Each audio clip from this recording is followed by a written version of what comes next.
We're here to present our work on 3D gamma ray imaging and the Python framework that we developed to solve this particular problem. So just real quick, a basic introduction for those of you who might be several years removed from your nuclear physics classes. What are gamma rays? They're really just quanta of electromagnetic radiation, just like visible light. The main difference between the two is that gamma rays tend to have energies tens of thousands to up to billions of times higher than visible light. And one thing that we're really interested in is where gamma rays come from. So they're commonly emitted in the decay processes of some unstable nuclei. They come from other high energy physics processes such as gamma rays from cosmic origin.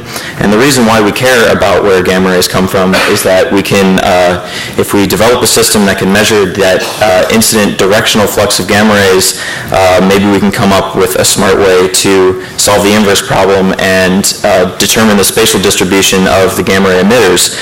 So that's the focus of gamma ray imaging. There are already many excellent applications in gamma ray imaging. So there's astronomy applications. So this is just a picture of the center of our galaxy and a very high energy band gamma rays. And so these results are consistent with theoretical predictions for dark matter annihilation. So that's pretty neat. This is very recent results, not ours, of course. Also, medical imaging is a very common application of gamma ray imaging where in a PET scan or a SPECT scan, you inject a patient with a radiopharmaceutical and then use radiation detectors to reconstruct the distribution of that pharmaceutical in the body. And then the application we're going to focus on today is radiation mapping, and I'll cover a little more what that is. Also, in particular, we're using, there are many different gamma ray imaging modalities. The one that we focus on is something called Compton Imaging. I'm not going to go into the details, but the things that we want you to know is that Compton Imaging is unique in that it doesn't require any sort of external collimation of the gamma ray source, which means that you can design a system that has a nearly 4 pi field of view. And this is really advantageous for source search type applications where you don't know necessarily where your radiation source is.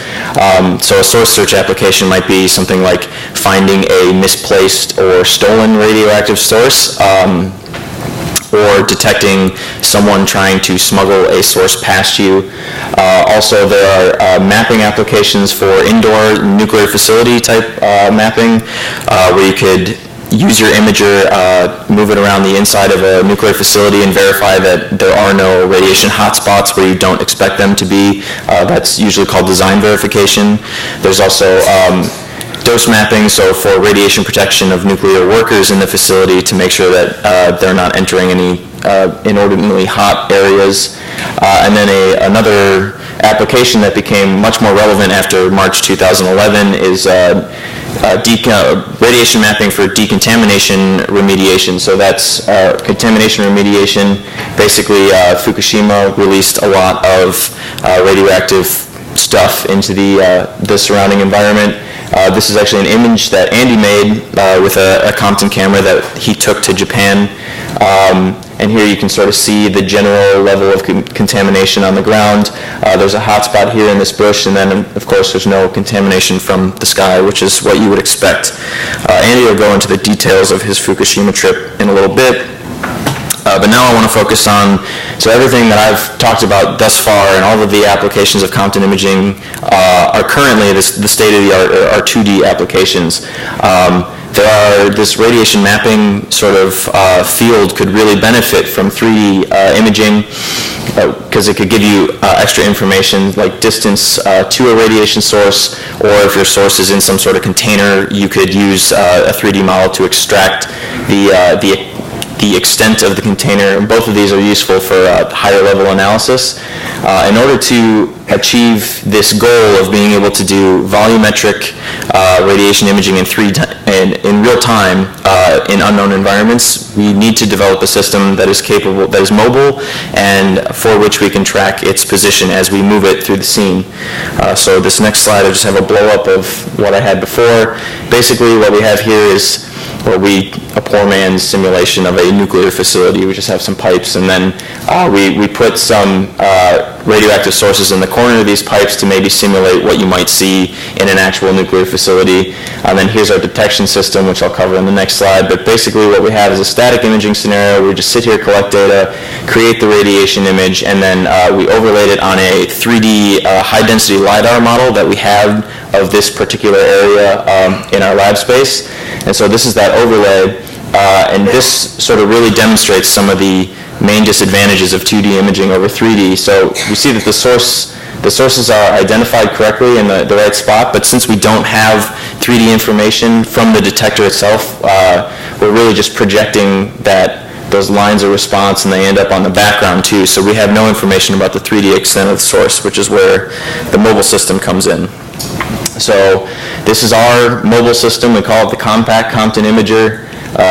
Compact, eye of the beholder and all that. It's actually a half-ton cart, but you can push it around, and so this is what the cart looks like. This is where the zoom in on the payload. So what we have here is basically our Compton camera, which it consists of 2 high-purity germanium detectors. And then you'll also notice that we have a Microsoft Kinect here in the foreground, and keep that in mind because it's going to become important. So how does all this relate to Python? When we started the project, we knew we were going to have some challenges we had to meet. The first and biggest one is to acquire and analyze data from multiple sources of hardware in real time. So our solution to this was to develop a threaded acquisition framework based on the multiprocessing module. We also needed to both display our results in real time as well as give ourselves the ability to control the hardware as we're moving this cart around. So we developed some front ends, one based on Traits UI, another based on PySide to do that. And then also there are a lot of problems that we didn't want to write software from the ground up to solve. There were already great packages out there to do it, and this is of course using Python as a glue language to sort of tie in other tools into solving our problem. So this is just a real quick weird cartoon of sort of the software architecture that we built. The main takeaway is that what we've done is we've basically wrapped the multiprocessing.process class into something we call a thread wrapper, which allows us to really easily and quickly implement different processing blocks. So for this particular application, we have the radiation detectors, we have the Kinect, and then we have so the pipeline is sort of data acquisition, some filtering upstream to get rid of as much of the bad data as possible, and then multi-threading analysis if required, and pass all that to imaging. We also have the third-party SLAM algorithm, which I'll cover, that's passing the position and 3D visual data to the imaging algorithm as well. And so we have made some examples of our threading framework available on GitHub if anyone's interested in checking that out. Also, feel free to talk to us. Now I'm going to break one of the rules of talks and give a live demonstration of our software framework. So this is sort of the setup for the demonstration. We basically have our imaging system here. A meter away from the detector, we have 40 microcuries of a radioactive source that emits gamma rays. So if I switch over here, this is it's a little too wide, but this is the PySide front end for our software. So if I just start this up, we basically have our control panel here, so we can send parameters and information as need be. We also have the output from our threading architecture, so we can see the data acquisition. In this case, what we've done is swapped out the hardware data acquisition for another one we've developed that is basically running on saved data. So we just save real data into HDF5 archives and then read that to basically replay an event or a run. We also have our filtering, tells us how much data we're losing, the results of our analysis, which is turning the detector response into what we care about, which are positions and energies of gamma ray interactions, and then the imaging thread. And then over here on the left, we have our diagnostic panels that are just embedded Matplotlib into Qt, as you can probably tell. We have added some of our own functionality to help us with diagnostics, and this is some pretty useful stuff. So we added some fitting, so we can characterize the resolution of our system. So, I mean, I'm not going to go into details, but essentially we can select different data streams and get do the fits and get the information about those. We have the results of our event reconstruction. None of this really means anything. It's basically just showing, or not to you anyways, it's just showing how well we're doing on the reconstruction task. Here's heat maps of the two detectors that are in our Compton camera. So this is the one that's closer to the source, so it's a little, in general, hotter than this one. You'll notice some dark blue lines. Those are, this is a strip detector, and those are basically dead strips where the electronics have failed. I know that's pretty ugly, but it still works. And here's sort of the payoff of all of this analysis is the Compton image itself. We've also got the same sort of diagnostic thing, so we can tell where the source is, and you notice it's roughly at the center where we placed it. It also gives us a metric of image resolution, so right now it's about 30 degrees. That's really not that good, but Andy's implementation of this inversion algorithm has a really clever hook in it where we can actually control the filter parameters here, and it allows us to, by lowering this filter parameter, we basically can govern the trade-off between image noise and resolution. So that's a really nice feature that we have. And then real quick, one last slide. So I mentioned the Connect before, and I mentioned the fact that we need to get 3D visual data and track our detector motion in real time. So there is an existing open source package built on the ROS framework. The robot operating system is called dslam. And if you have an Ubuntu computer and a first generation Connect, I highly recommend checking this out because it's super easy to use and really cool. So this is just a panoramic image of what our lab space looks like down there, and then this is the results from us just pushing the cart around. So this shows the position of our detector in the scene as I push the cart in sort of an arc trajectory, and then we also get the 3D model from the SLAM algorithm. So that is both of these data streams, along with the radiation data, end up going into the imaging algorithm. And now I'm going to turn it over to Andy.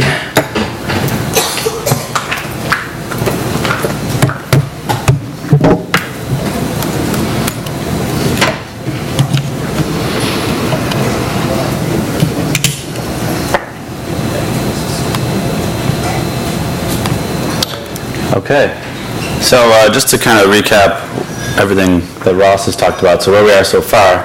So we have the radiation data, we have the detector position in the scene, which is from the Connect, and we have the visual point cloud. So now I'm going to tell you basically what we can do with that.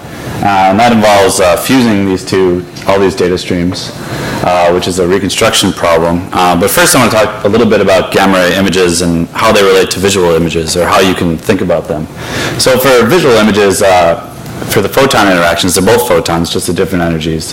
Visual images, the photons are predictable. If they interact, you know where they came from, and there's a very high chance they're going to interact, pretty much 100%. But for Compton gamma rays, it's actually probabilistic. So when a gamma ray comes into your detector, there's only a chance you'll actually measure it, and they're ambiguous. And when you actually do measure it, you don't know specifically which pixel it came from. There's a specific geometry to that, but we don't need to go into the details. And then for color, which is also synonymous with energy. So for visual images, you have RGB, so that's essentially 3 colors that you're looking at that you know. And then for Compton gamma rays, it actually turns out that that's kind of unknown. That's something we want to determine or compute, and we don't actually measure that directly, so we need to figure out how we can determine that. In practice, often, if you're looking at a particular source, you're basically looking at one color or one energy. And then how do we actually measure these? So for visual images, you measure groups of photons at a time. So when you take a picture, what you're doing is you're summing all of the photons that came in visually in one measurement. But actually, for Compton gamma rays, we measure these, we actually measure individual photons for Compton gamma rays. So you can think of this as basically an extreme low light situation type of imaging. So this looks pretty problematic, but it turns out we can use reconstruction algorithms to basically overcome these different problems that you deal with for gamma ray imaging. And basically, the power of the algorithm is different algorithms handle different sets of these problems differently. There's a whole class of algorithms you can use to solve these problems, and some can deal with multiple of these issues. Okay, so yeah, as I mentioned, we need to overcome these problems, and we need to recover the gamma ray distribution we're actually interested in, but we measure some other distribution, so this is an inverse problem. There's a lot of different ways you can solve this. The one we usually use is statistical methods. So basically you set up a likelihood function, you maximize that likelihood function. It turns out this is an iterative approach, so you have to iterate to do the maximization. And so what we've done is optimize this type of algorithm for real-time usage, and what that involves is you have to compute an imaging matrix, and so every time you get new data you have to update this matrix, and we use just NumPy vectorized operations seem to be fast enough for that. And then you have to do the maximizing iterations, and that's a series of basically matrix multiplies that you're iterating over. And we also use SciPy sparse matrices for that, which is really nice because those, as you can see here, those matrices would be huge in some cases, 80,000 by 50,000, and we want to do these on laptops, which we do, and in real time. Okay, so how does this work in terms of a kind of a threading structure? How do we actually capture all this data and update in real time? So all these streams come in, we collect all of them, and they can come in either locally on the computer that's capturing the data, or you can send them wirelessly to another computer to analyze offline, or in a separate location from the detector, which we do that too in practice. You organize all those streams because they come in at variable rates and variable times, so you have to basically figure out what you've gotten and what you should update based on what data you have. And then we update our imaging matrix using these sparse matrices. And then from that we compute the 3D radiation map, and this actually includes the visual information. They're merged at this point, they're merged. And that recomputes the statistical likelihood function. And then from there we update our 3D visualization, and for that we're using Mayavi. And then it just keeps looping, collecting new data and updating the image. It turns out it was actually quite a challenge to get Mayavi to be able to allow the user to interact and update with new data in real time. Took quite a bit of hacking to get that to work. So I can show you the result of what all of that looks like when it comes together. So this video is basically showing all the data appearing, and what you're seeing here is the path is appearing, and that's the car path as it was pushed through the scene. And these blue lines are actually individual photons that we measured as it was pushed, and there's actually a gamma ray source in a box here that we're trying to detect. And so as it's being pushed through the scene, we're collecting all the data, and also this black and white information, that's the point cloud data, and it's in black and white so you can distinguish from the gamma ray source. And so basically you have, it's being pushed through the scene, you're collecting more visual data, the gamma rays are updating as you collect more of them, and you can see that in 3D we've actually reconstructed the scene and the gamma rays. This is sped up just for demonstration, for the demonstration purposes, but it actually does recompute in the speed that you could collect all the data, so it works really nicely. And just to show you what the visual data does for you, so on the left is what happens when you try to recover the gamma ray source without using the visual data, and you get all these artifacts in the air, basically, which those aren't good. But that's because your car path is really limited, so it's really an ill-posed problem. But when you include the visual data, you make it a solvable problem, and you can more accurately recover where the source actually was. Okay, so that's lab measurements. Let's go on to a real-world application. So a couple months ago, I actually went to Fukushima and took a different Compton camera we have, and we flew it on a helicopter there to actually try to map the radiation contamination. So this is me, and I actually didn't match my jacket to the boots on purpose. That was completely by accident. But this is John Kwa, another guy in our lab. And so this is a different system, but we flew it on a helicopter. So this system is much smaller, 20 pounds.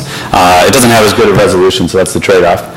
This is the Compton camera, and then it has all these auxiliary sensors with it, like a visual camera, and a GPS and an onboard computer, and then batteries. So it can actually continuously collect data for 7 hours. So basically they can fly this helicopter continuously, and they just land, refuel. It flies for about an hour at a time, and go out and try to map the distribution of contamination. And so here's what kind of the scene looks like where we're trying to reconstruct. So we've got our helicopter in the sky with our Compton camera, and this area has been mapped by foot by a bunch of Japanese guys. Basically went out and wandered around with detectors and mapped out the contamination for somewhat of a so we can know where the hotspots are. And they found a hotspot there, and then the idea is we're going to try to fly around and try to find this hotspot. It turns out the trees actually make this really hard because there's probably contamination in the trees. This is something they actually don't know and they want to find out. And the trees are closer to your detector, so you're actually more sensitive to them.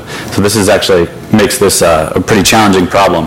So ideally, you really want like a 3D distribution of the gamma rays, so you can know if they're coming from the trees or the ground or what the problem is.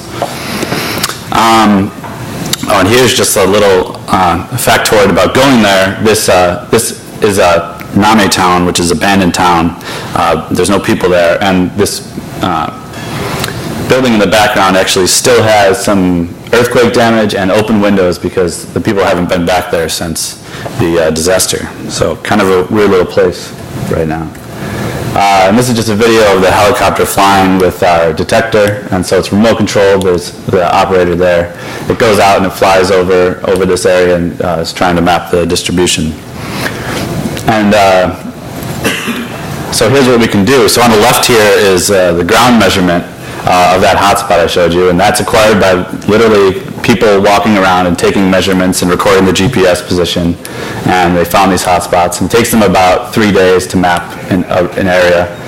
And then, so we went and hovered over that with our with the helicopter, basically to see if we could actually image this hotspot. It turns out this is a really hard environment because the contamination gives you a lot of background from all the directions, and that makes it really hard to do this imaging. In addition to the 3D problem with the trees, so there's a lot of challenges to overcome here. So you want to do some controlled measurements and see if you can actually see reasonable things. So from our hovering measurement, we actually were able to map this source and actually see some of its extent. You see a source over here, which we didn't really see, but that's because the detector is not really sensitive to these farther out positions when it's hovering in one position. And so ultimately what we'd like to do is actually try to go to 3D, and so this is an initial result of that. And so basically for this measurement, the helicopter was flying a rastered pattern and collecting gamma ray data, and then from that we can try to recover the 3D distribution. So this is basically a work in progress where it actually reconstructs the gamma ray distribution in this whole area. So this is where the hotspot is that it kind of finds. And but there also might be some sources in the trees that we're trying to recover. So this is something we're still verifying, but it looks pretty promising for being able to actually map these distributions. So you can see now when it's moving up and down that it actually is a 3D distribution that we're trying to recover here. But yeah, that's work in progress, but that's where we're headed. Okay, so in summary, we've used many Python packages, and we're very, very grateful to the Python community for allowing us to have such awesome tools to use. We built this pretty computationally heavy real-time application in Python, which is something that not a lot of people would think is possible, including our advisors initially. But and that dramatically cut down development time, and also it's flexible for multiple imaging systems. We've shown 2 different ones that we can use it with here, and there's actually another one that we use it on. It also allows us fast prototyping and integration, so I develop the reconstruction algorithms and I can test these, and if I come up with a good one, then I can easily put it into our real-time software and it'll go into the field pretty quickly. Yeah, and so Ross mentioned we open source like our threading structure, but if any other parts of this seem interesting to anyone, just let us know and we can try to open source that as well. Yeah, and so there's my contact, and thank you to all these other people at UC Berkeley and Lawrence Berkeley that we work with and who do a lot of work on these hardware. So that's it. Thanks.